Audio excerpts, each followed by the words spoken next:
Welcome to the latest episode of Five on the Floor on the Five Reasons Sports Network. Thanks for joining us on your favorite podcast app on Apple Podcasts, on Android, Spotify, and the Five Reasons YouTube channel. Make sure you hit like, subscribe, and turn the notifications on. Also, check out Off the Floor. That's our Discord server, $2.99 per month. You can find the link right here in the description. Get away from Twitter. Communicate with Heat fans only. We clear out everybody else. Again, $2.99 per month. Link right here in the description for Off the Floor. Also, check out the great sponsors of the Five Reasons Sports Network. Includes Better Edge. Use the code 5RSN. That's the number 5RSN. You get $20 to play. What makes this different from other legal sports books? There's no VIG. That means you're not giving away money to the book for free. And this is a marketplace, so you can find the line that you want. So we run our contest there as well. Use the code 5RSN. That's the number 5RSN. Get $20 to play at Better Edge. That's BETTOR edge.com. And now, today's episode. Down the Biscayne. Yikes. Five on the floor, ride for my dogs. Where here's the thing, you can check the score. Hustle hard, couple scars, wearing bubble frogs. Just like Butler said, you in trouble, y'all. Kept the flow playing, got it all banned. Y'all seen the block, stop with one hand. And Pat, we trust, it's power, have the guts. We're here to bring the heat, y'all can hang it up. Welcome to Five on the Floor, a daily insider show on the Miami Heat and the NBA, featuring Ethan Skolnick, Greg Sylvander, and Alex Toledo, plus others from the Five Reasons Sports Network. All right, welcome back to Five on the Floor. Here's today's floor plan. I'm Ethan Skolnick. You can follow me at Ethan J. Skolnick and at Five Reasons Sports. We got Brady Hawk. You can follow me at Brady Hawk 305. Make sure you check out the episodes that I did with Alex Toledo. We went through every single team in the East and the West, 2 separate episodes, and graded their off seasons. So it was one of those things where Alex and I said, we're going to do this in 15 minutes, and 55 minutes later, we were done. So we went through every single team. Check that out. Also, Greg Sylvander and I are going through the top 40 players in Heat history, but we're doing it from 1 down to 40 because 1's easy. It's going to get more interesting when we start to get down to like 33 and we see who makes it and who doesn't. So Greg and I will be doing that over the next couple of weeks, splitting it into a number of episodes. But today, we're taking an episode that I think was suggested on Off the Floor. I'm not sure, but I think it was, Brady. There's been a lot of talk about the post-Jimmy era. And that may not be for 2 or 3 years. We'll see. I mean, it's still a chance that he could sign an extension with the Heat after the season, although it doesn't seem like it's trending that direction. The Heat didn't offer it this offseason. Pat said he probably wasn't going to offer it this offseason. And then Jimmy, it came out through Shams, was kind of like, all right, well, I don't want it anyway. So I'm not going to sign an extension with you at this stage. And this is one of these things that we're going to be dealing with as we head into training camp in late September, which is likely going to be in the Bahamas. But whether or not it's now, or not now, but trade deadline, or after the season, or after 2 seasons, it's likely that Bam Adebayo is going to outlast Jimmy Butler in a Heat uniform. Is that fair to say, Brady? Yeah, I'd say that's fair.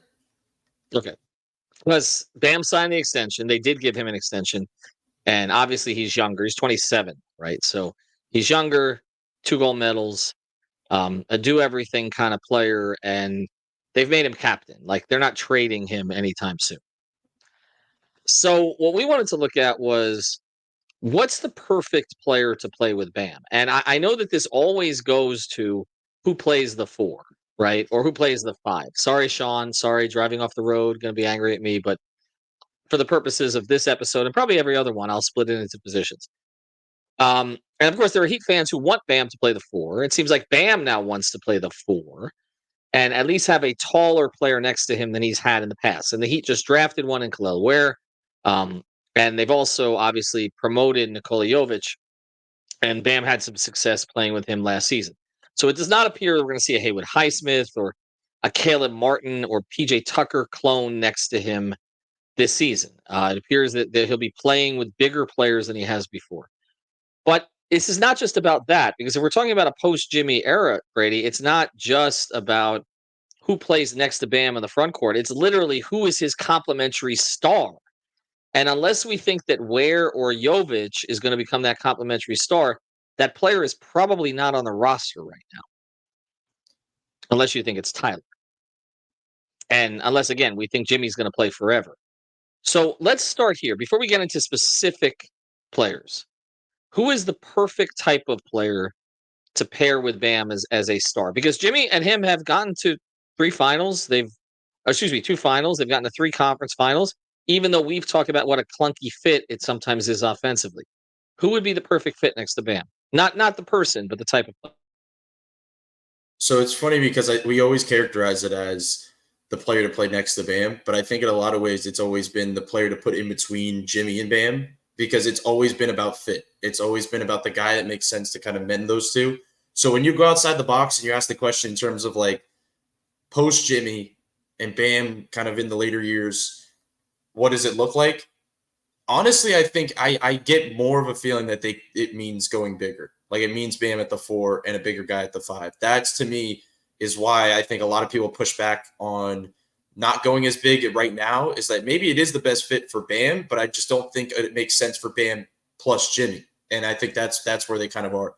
So post Jimmy, it does feel like a bigger player. Honestly, I know you said not to mention players, but like a maxed out Kel'el Ware in a lot of ways. Like a maxed out version of himself, like if he's a dominant shot blocker that can play in the lane, somebody that can stretch the floor but doesn't always have to, can kind of play in just like a boxed in center role. And honestly, the thing that comes to mind for me is like what Brook Lopez did for Giannis, where I'm not saying Bam is going to be Giannis. I'm not saying he's not going to be Giannis, but the point is that it just frees him up offensively. Like it just puts him in a different position where the floor opens up. He doesn't have to worry about doing absolutely everything defensively. Like that's kind of what they did for Giannis in some ways over that tenure. Was like Brook can kind of just be the defensive drop defender that just rebounds and gets them out on the break, and it kind of frees Giannis up to do other things defensively and play off that offensively. Bam hasn't had that luxury. Bam hasn't had the ability to fully play into that role because he has to basically do everything for this team. Just in every way. He has to cover up for other guys. He has to be the main rebounder. He has to be the drop/switch defender. He has to be the hub offensively that's playmaking for the other guys on the floor. So he has to do so much that he hasn't had the ability to do that. So I think when you do look forward, I think it really does mean you get a little bigger because also in this scenario, that means Bam has the keys to the offense even more than he already has. That means he has the full keys offensively that they're leaning in another direction with different types of player. Let's just say it is Tyler.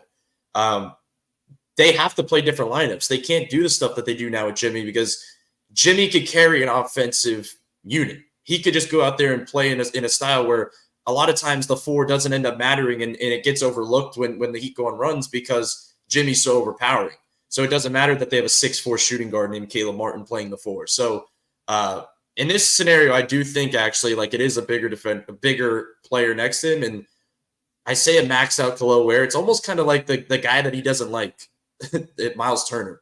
Like those type of players, right? Like that's the kind of build that I think about that probably opens his game offensively up a little bit more. Okay, but again, if we're talking about front court guys, and I understand why you're saying all that, but ultimately Bam is a big, right? I mean, he may not be as big as Heat fans would like, against when you're talking about the Jokic's of the world, but he's a big, and so ultimately the best pairings.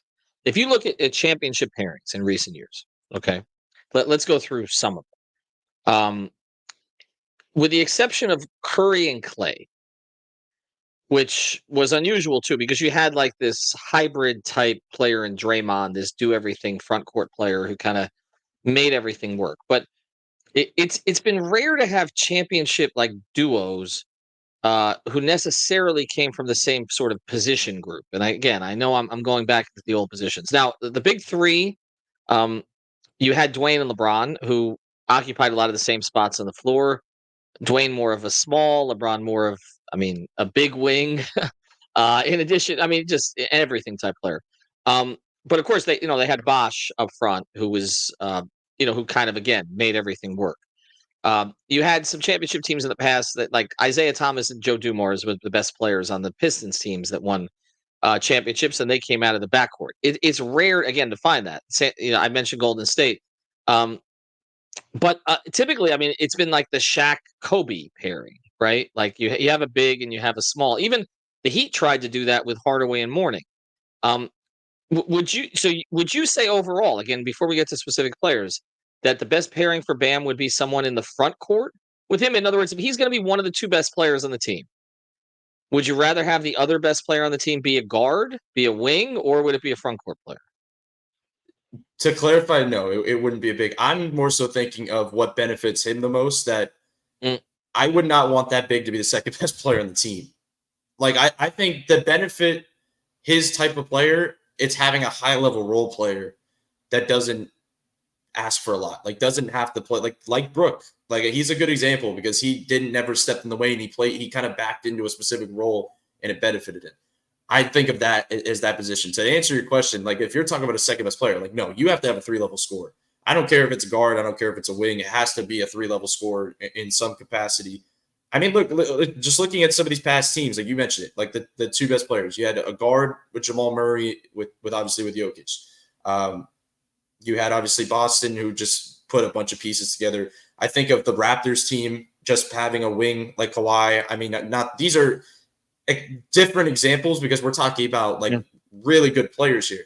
But I think you definitely need a 3-level scoring wing / guard. You're not going to have your two best players be the power forward and center. Like the Pelicans team a couple years ago where you had AD and Cousins, like two exceptional talents, but that's not winning a championship. Like you have to have a wing or guard that can demand the ball and kind of set things up and be a scorer. So Brady, Brady, I think to that point, like I probably, now that I'm thinking about it, I'm sort of going through the Rolodex in my mind. Maybe I'm wrong about not coming from the same position group because I guess you could say Jordan and Pippen came from the same position group. It's similar to Wade and LeBron.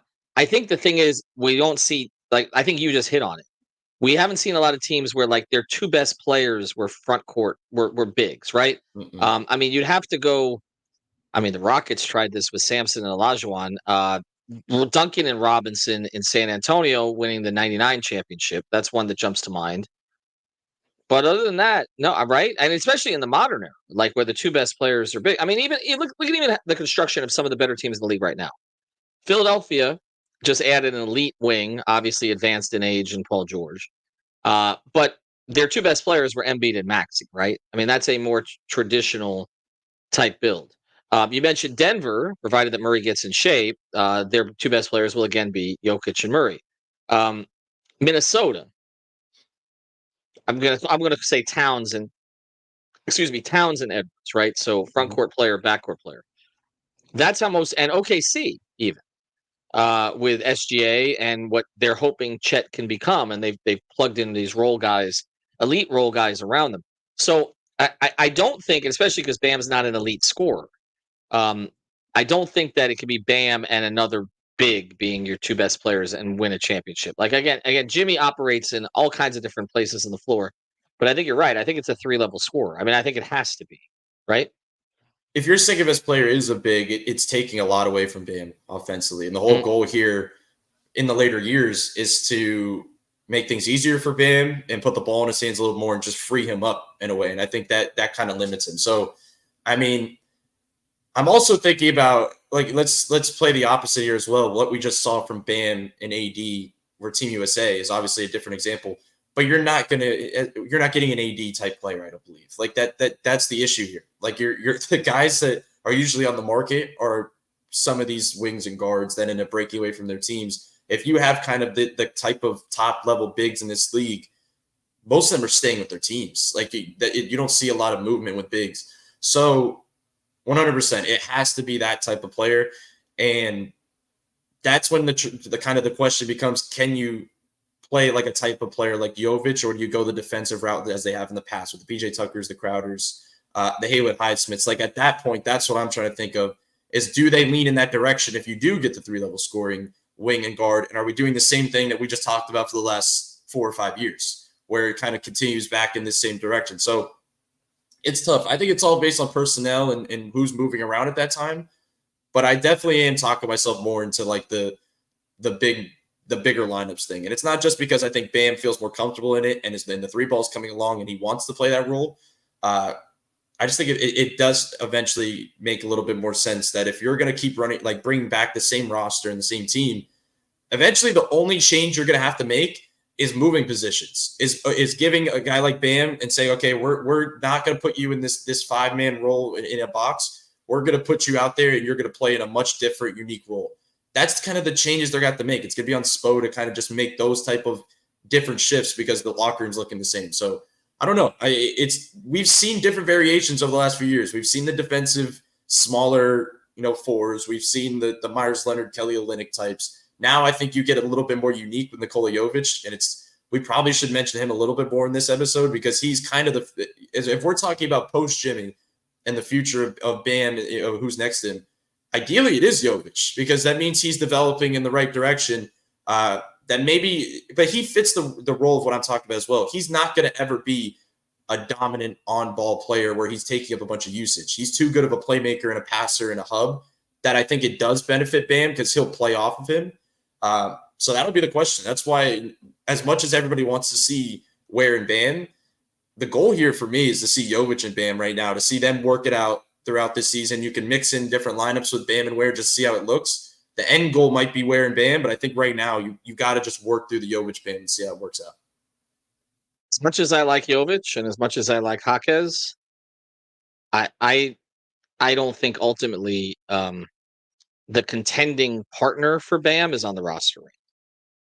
I don't. I think that's going to trigger some Heat fans. Who are like, well, how are they going to get that player when they haven't really been able to get that player? Well, they've had Jimmy, obviously, but they've been trying to add a third to that mix or at least been investigating adding a third. And now it's like, okay, post Jimmy, if you don't trade Jimmy and just let Jimmy walk, then how are you going to get not the third now, but how are you legitimately going to get the second with Bam, who ultimately, if Bam does not develop in a big way offensively, needs to be the one on offense, not the two.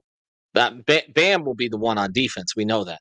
But they still may need another scorer. So we'll get into that after. The other thing I want to get into is, like, does the type of player they need, is that player impacted by what's out there right now in the NBA? And by that, I mean, like, if Wemby is going to be dominating the league in 3 years, maybe the two best players in the Heat do need to be bigs. That's another way to look at this. So we'll get to that in a second. Before we do, want to mention a great sponsor of the 5 Reasons Sports Network, our friend Lynette. You can find her on the Discord I mentioned earlier, off the floor, also on playback, and on all of our other content. Huge Miami Heat fan. 954-581-8800. It's 954-581-8800. Aggressive Insurance, the insurance agency that works for you. You can find her at insurancebylynette.com. That's 2 N's, 2 T's. Life insurance, car insurance, homeowners insurance, renters insurance. She can handle all of it from her office in Lauderhill. Services the entire Tri-County area. So reach out to her at insurancebylynette.com. So the first question, do you think ultimately that the contending partner, if it's not going to be Jimmy, if Jimmy walks after the season, the partner to help the Heat continue to contend, the partner for Bam is on the roster right now? So what is contending part? Does that mean the second best player? Is that kind of what you're, or in other words, one of what it means? It is we talk about Bam and Jimmy, right? Or Jimmy and Bam more specifically over the past few years. Okay. Bam and blank. And with those two players leading it, you're a top 8 type team.